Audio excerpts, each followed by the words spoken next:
It's the fear that Fusion is just confusing, stopping you from using it confidently. In this video, I'm going to show you a different way of thinking about Fusion so that instead of feeling lost every time you open it, you will know exactly how to approach it with confidence and understand tutorials instead of simply copying them.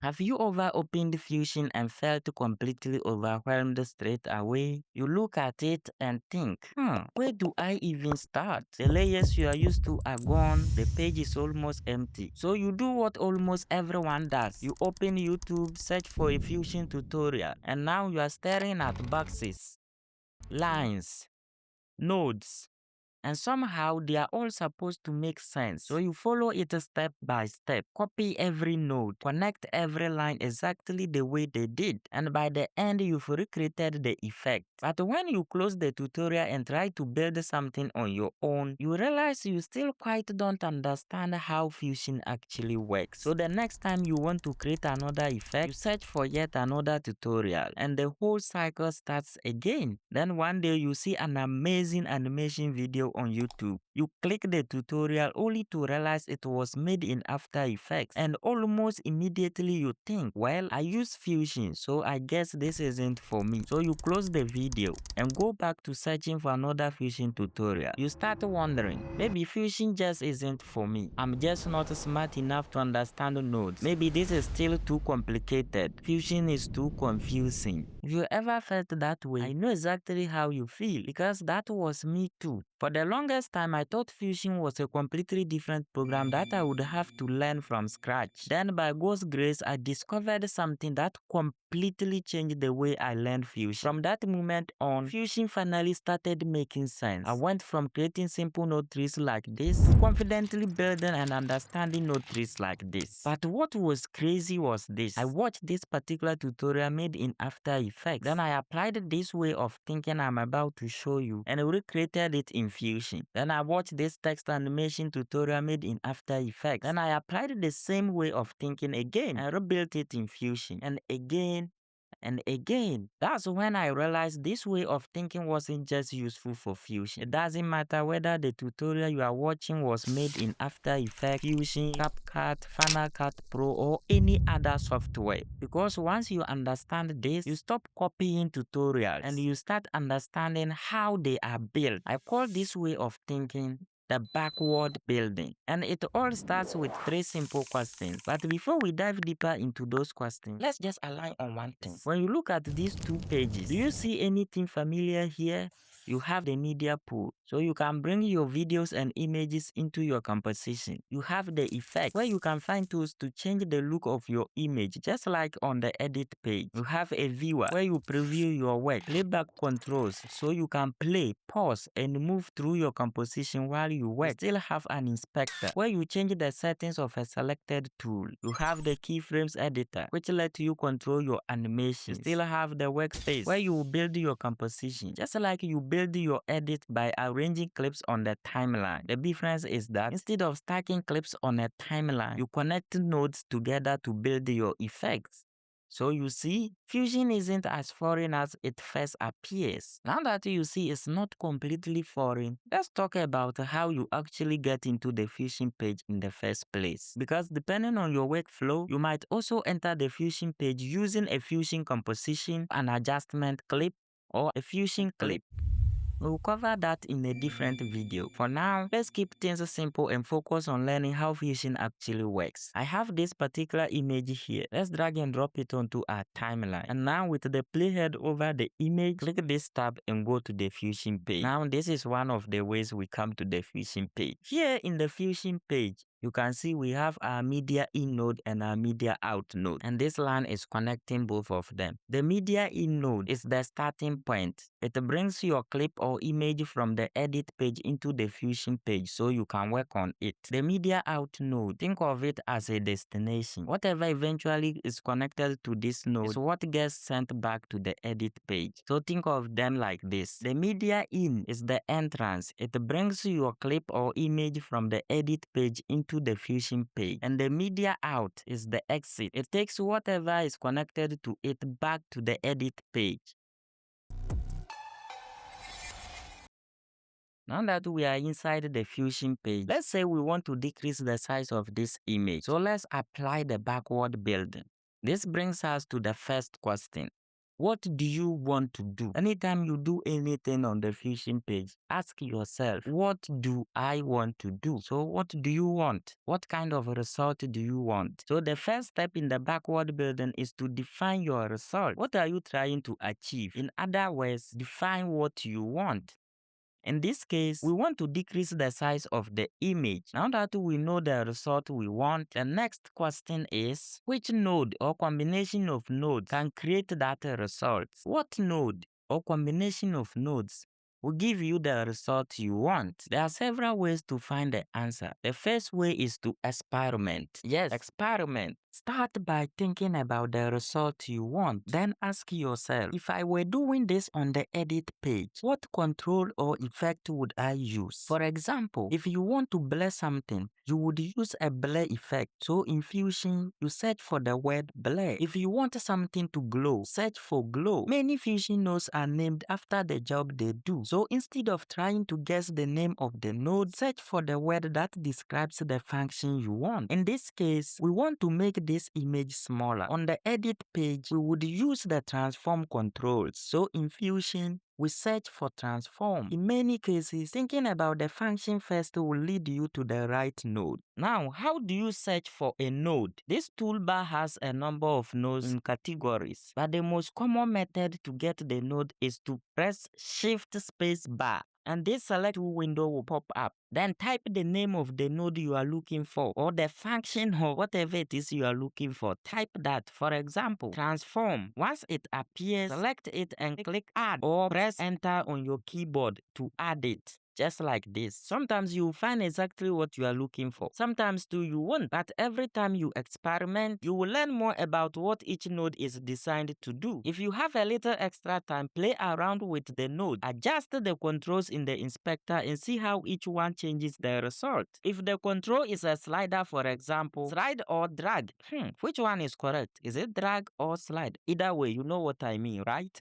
Yeah, you know what I mean. Slide it all the way to the left, then all the way to the right. That's one of the fastest way to see what it does. And you can just double click it to reset it to the default values. You won't understand everything right away, and that's okay. Keep starting with what you already know and build from there. Over time, you will naturally begin recognizing which node can produce the result you are looking for. Before long, you will spend less time searching because the right nodes will start coming to your mind on their own. The second way is to search for tutorial. You can go to YouTube and search on YouTube for exactly what you are trying to create. The challenge is that you may need to watch several videos, switching from one Fusion tutorial to another before you find the answer you are looking for. For a faster option, ask AI. Simply describe the result you want, and the AI can suggest which node to use and how to connect them. The advantage is that it's usually much faster than searching through multiple tutorials. The downside though is AI isn't always correct. No keyword found. Sometimes it may suggest a workflow that doesn't work or a node that doesn't even exist. That's why I recommend using AI as a guide, not as the final authority. If you would like, you can also use the prompt in the description below to help guide the AI to give a better result. The fourth way to find the right node is to ask real people. You can join my WhatsApp community or any community on Discord or School. Casey recently launched one on School where you can contribute, ask questions, and get help from other members. By the way, this isn't sponsored by them. It's just me pointing you in a direction that might help. Post your question there and someone in the community may be able to point you in the right direction. Once you have your node or nodes depending on what you want to do, the next question now becomes, how do you connect them to get the result you want? So remember, the approach is to start with the result you want. So you just ask yourself, what do I want to do? You start with that, then you ask, what node? Sometimes it takes only one node or combination of nodes, because sometimes you need a lot of nodes that will work together to give you the result. What node or combination of nodes can work together to give me this result? Once you have your nodes, Then the third question becomes, how do you connect all these nodes to get the result you want? So going back to our transform example, in this case, the result we want is to decrease the size. And we know the node we need for that is the transform node. Now we have our node, but it's not connected yet. So now, how do we connect them? To connect it, click and drag the node while holding down the shift key. Then place the node on top of the line between the two nodes. When the line changes to blue and yellow or two different colors, release your mouse while still holding down the shift key. Fusion will automatically insert the node between them. And now you can play with the controls to see what they do. So in our case, we will decrease the size using the size control. And now, when you go back to the edit page, it will be the same, just like this.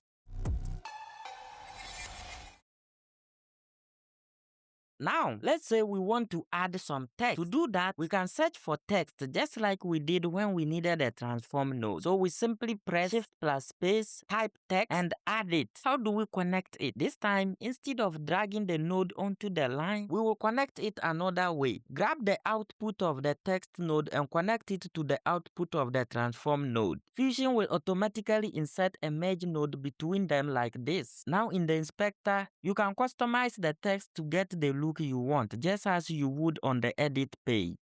In my case, I will go with this. Now let's take a closer look at this merge node. So far, every node we have used has only one square connector. The square is called the output. It sends information from the node to any other node you connect it to. And the good thing is, a single output can be connected to as many nodes as you want. Every node sends its result through the output, but the merge node is different. Beside the square output, it also has three colored triangle connectors. These triangle connectors are called the inputs. They receive information from other nodes that are connected to them. Each input has a different color, and each color has a different job. To understand why, imagine you have a yellow notebook and a green sticky note. If you place the green sticky note on top of the yellow notebook, you can see both of them. You can still see the notebook underneath, and you can see the sticky note sitting on top. Now let's do the opposite. Place the yellow notebook on top of the green sticky note. What happens? You can no longer see the green sticky note. It hasn't disappeared. It is still there, but the notebook is covering it. To see the sticky note again, you simply move the notebook underneath and place the sticky note back on top. This is exactly how the merge node works in Fusion. The function of the merge node is to place one image on top of another. And if you are wondering what an image is, in Fusion, anything you can see in the viewer can be treated as an image. Example, this group of nodes here on this toolbar are called generators, which means they can generate images, something like photos, videos, shapes, text, background, fast noise, or things like that. The yellow input is the background. This is the image that stays underneath. The green input is the foreground. This is the image that is placed on top of the background. Most of the merge node controls affect whatever is connected to this foreground input. The blue input is the mask input. We will discuss this input in more detail later, so let's leave it for now. But remember this blue input for later, and let's see if you can figure out what it does before I explain it. So you can think of the merge node like this. A merge node needs two images to do its job. One image goes underneath and the other goes on top. That's why the merge node usually needs something connected to both the background and the foreground inputs. If there is no image connected to the background input, there is nothing to place the foreground on. The merge node has nothing to combine. Imagine trying to put a sticky note on top of a notebook, but there is no notebook. Where would the sticky note go? It has nothing to sit on. The merge node works the same way. The background gives the foreground something to sit on. In this example, the image is the yellow notebook, so it is connected to the yellow background input. The text is the green sticky note, so it is connected to the green foreground input. And the merge is the person placing one image on top of the other. The result is the text sitting on top of the image, just like the sticky note sitting on top of the notebook. Now when you switch the inputs, and you can do that by selecting the merge node and press Command if you are on Mac, Command plus T, or if you're on Windows, Control plus T. The text now goes under the image. That's why now you can't see the text. But if you do it the other way, now you can see the text. So that is how the merge node works. Now, let's say we want to blur the image. Let's go back to the 3 questions. First, what do we want to do? We start with the result we want. So, we want to blur the image. Second, what node can give us that result? If you want to blur something, the function is blur. So, just type and search for blur. And the third question is, where or how do we connect it? The blur node is an effect, and that is this group of nodes. So effects, blur, glow, drop shadow, brightness and contrast, or color corrector, all of those are effects. Before we connect it, let's first understand how effects work in Fusion. This is very important. This can make Fusion complicated. This is what threw me off many times when I started using Fusion. For us to talk about effects, take a close look at this machine and pay attention to what it does to the cardboard. It will make a lot of sense soon. The machine takes a flat piece of a cardboard. The cardboard enters the machine's working area, where the machine performs a job on it. It opens it up, folds it, shapes it into a box, and eventually seals it with a tape. The cardboard that comes out is different from the cardboard that went in. But notice something important here. The cardboard has to pass through the machine's working area before the machine can work on it. If you place the cardboard on top of the machine instead of sending it through the machine, nothing would happen. The machine can only affect something that passes through it. Effects in Fusion work exactly the same way. An effect can only modify an image that passes through it. If an image is connected to a blur node, the image passes through the blur node and comes out blurry. If an image is connected to a glow node, the image passes through the glow node and comes out glowing. An effect can only make changes to an image that is passing through it, just like the machine can only modify the cardboard that is passing through its working area. So now to connect the blur node, we will use a different method this time. When you select a node and then add a new one, the new node is automatically connected to the selected node. Now, if we connect this blur node here after the merge node and increase the blur size, everything gets blurry. Why? Because both the image and the text have already been combined by the merge into a single image. That single image passes through the blur node, which then sends the final result to the media out node. The media out node sends that result back to the edit page, just as you can see here. In other words, we are telling Fusion, take the image and the text, combine them into one image, and then blur the whole thing. But what if we connected the blur node between the text node and the merge node? And you can disconnect any node from the pipeline by holding down the shift key while dragging the node. Now, only the text passes through the blur node. The text is blurry first, then it is placed on top of the image by the merge node. The image never passes through the blur node, so it stays sharp. That's why the text is the only thing blurred now. What if we connect the blur node between the image and the merge node? This time, only the image passes through the blur node. The image is blurred first, then the merge node places the text on top of it. The text stays sharp because it never passed through the blur node. So where you connect a node depends on what you want to affect. An effect can only change whatever passes through it. Now, let's look at something that often confuses people. This confused me many times when I was learning Fusion. If we connect the blur node directly to the green foreground input of the merge node like this, nothing happens. Why?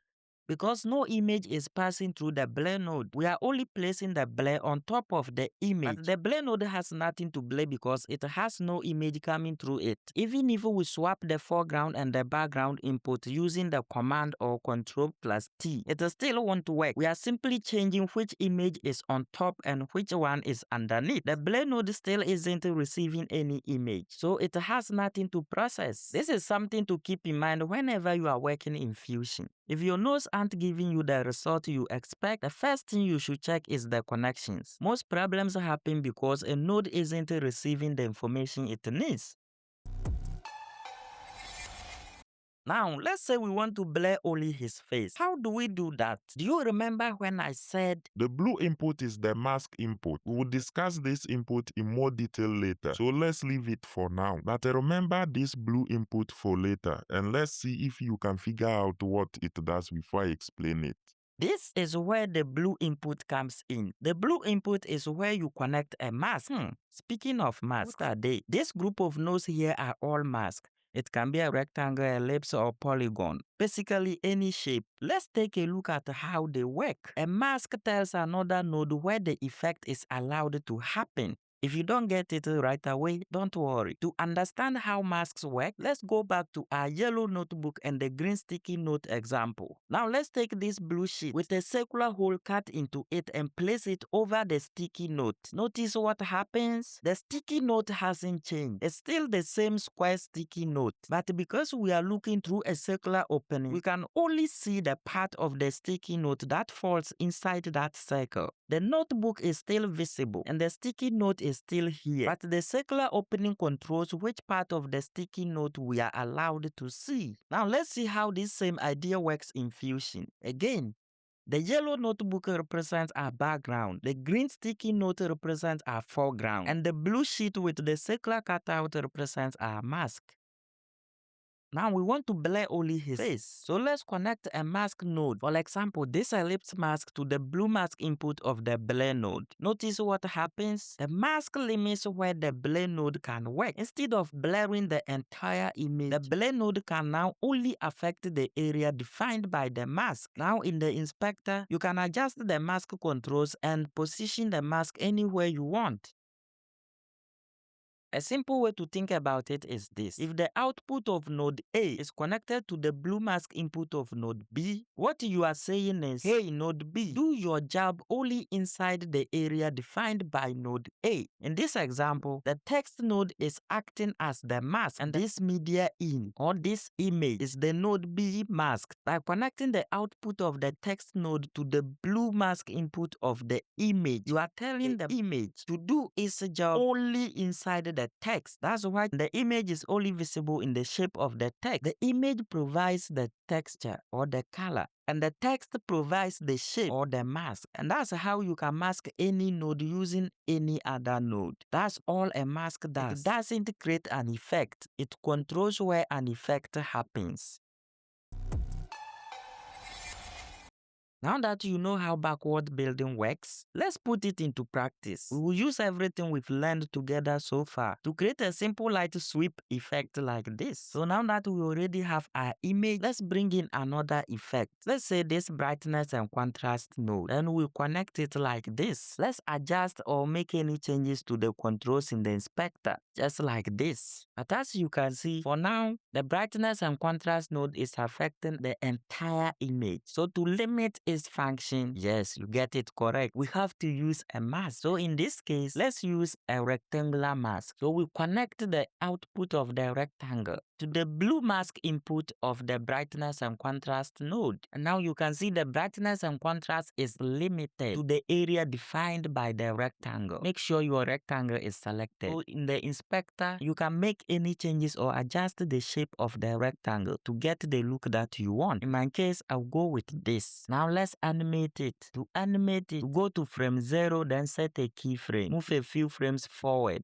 In my case, here, and then set another keyframe. Now on the first keyframe, we will position it all the way here using the rectangle center controls. And then on the last keyframe, we will position it here. And now when we play back, we have it like this. If you want to make the animation smooth, go to the spline. Now from there, you click zoom to fit and smooth T. Or you can adjust the curve just like I'm doing. And just like that, you've built that simple shine effect or light sweep. By the way, you can grab this effect from the description below. You can just drag and drop it onto your footage or whatever it is you have on the edit page and start customize it to get the kind of look you want. Do you see how following this backward builder opens up a new opportunity to level up your edits and become a better editor? Once you start thinking this way, it doesn't even matter whether a tutorial was made in After Effects, CapCut, or any other software. Instead of copying the steps, you focus on the result. You then ask yourself, how can I do this in Fusion? Which Fusion nodes can work together to create the same result or even a better one? Then you keep experimenting, testing, and learning until you make it. That's when you stop depending on tutorials and start building effects on your own. If you follow this simple way of thinking, it's only a matter of time before you open Fusion with confidence instead of confusion and fear. Instead of trying to memorize hundreds of nodes, focus on understanding what the nodes are designed to do. A transform node changes size, position, and rotation. A blur softens an image. A merge places one image on top of another. A mask controls where something happens. You don't have to understand every node right away. Just keep building that understanding one node at a time. Over time, you will naturally start recognizing which node can give you the result you want to create. Instead of spending hours searching for answers, you will already know where to look. And even when you come across a new node you've never used before, you have the confidence to practice with it and figure out what it does and how it fits into the effect you are building. Now that you understand how Fusion nodes work, watch this video next and see how the same backward building approach can help you create videos you are proud of.